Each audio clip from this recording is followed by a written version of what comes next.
আসসালামু আলাইকুম গাইস। তো চলুন আজকের ব্লগটা শুরু করি। এখন প্রায় সময় ঘুম থেকে একটু দেরি করে উঠতে হয়, কারণ রাত্রেবেলা ঘুমের ওষুধ খাই।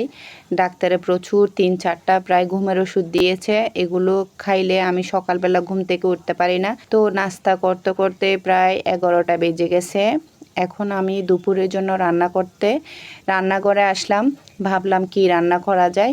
তখন দেখলাম গতকালকে আমার হাজব্যান্ড অনেকগুলা চিংড়ি মাছ নিয়ে আসছিল।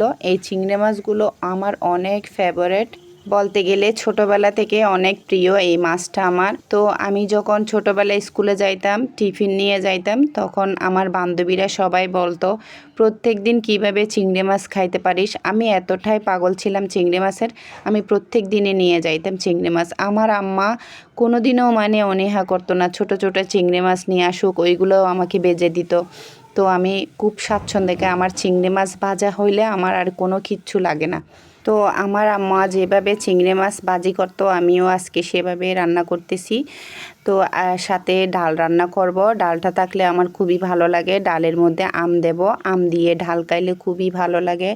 একটু গরম পড়তেছে বেশি, এই গরমের মধ্যে একটু টক জাতীয় কিছু খেলে ভালো লাগে। আমার মেয়ে অপসরি খুবই পছন্দ করে চিংড়ি মাছ ভাজি, আমার মতো সেম। ও মাছ মাংসের প্রতি তেমন আসক্ত না, তবে কিন্তু চিংড়ি মাছের প্রতি খুবই আসক্ত। তাই আমার জন্য আর মেয়ের জন্য সবসময় চিংড়ি মাছ নিয়ে আসে। তো আমি বক্স ভরে রেখে দিই, যখনই ইচ্ছে করে তখনই আমি ফ্রিজ থেকে বের করে রান্না করি। যখনই খাইতে ইচ্ছে করে তখনই বের করে চটপট করে রান্না করে ফেলি। প্রায় 1-1.5 কেজির মতো নিয়ে আসে। আমার চিংড়ি মাছ যেহেতু পছন্দ, তার জন্য যখনই খাইতে ইচ্ছে করে তখন আমি ফ্রিজ থেকে বের করে রান্না করি।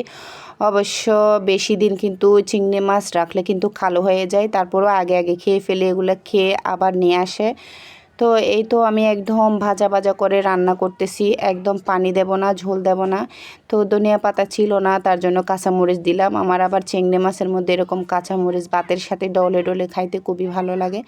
তো এই দিকে আমার রান্না হয়ে যাচ্ছে, তারপর আমার এখন খাওয়ার পালা। তো আমি ডাল নিলাম সাথে, তারপর করলা ভাজি রান্না করছিলাম, একটু শাক রান্না করছিলাম, ওগুলা ভিডিওতে দেখাচ্ছি না, প্রথমে ওগুলো খেয়ে ফেলছি।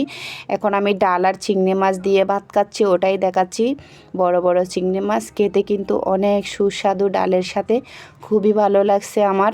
তো অনেক মজা করে খেলাম, কারণ কোরবানির সিজন চলতেছে, মাংস সবসময় খাইতে ইচ্ছা করে না, কারণ এই গরুর মাংস খাইতে খাইতে অনীহা হয়ে গেছে। তো আজকে একটু তৃপ্তি করে ভাত খাইলাম, কারণ এই কয়েকদিন মাংস খেতে খেতে বলতেছি আমি একদম পেরেশান হয়ে গেছি, আমার আর ভালো লাগতেছে না।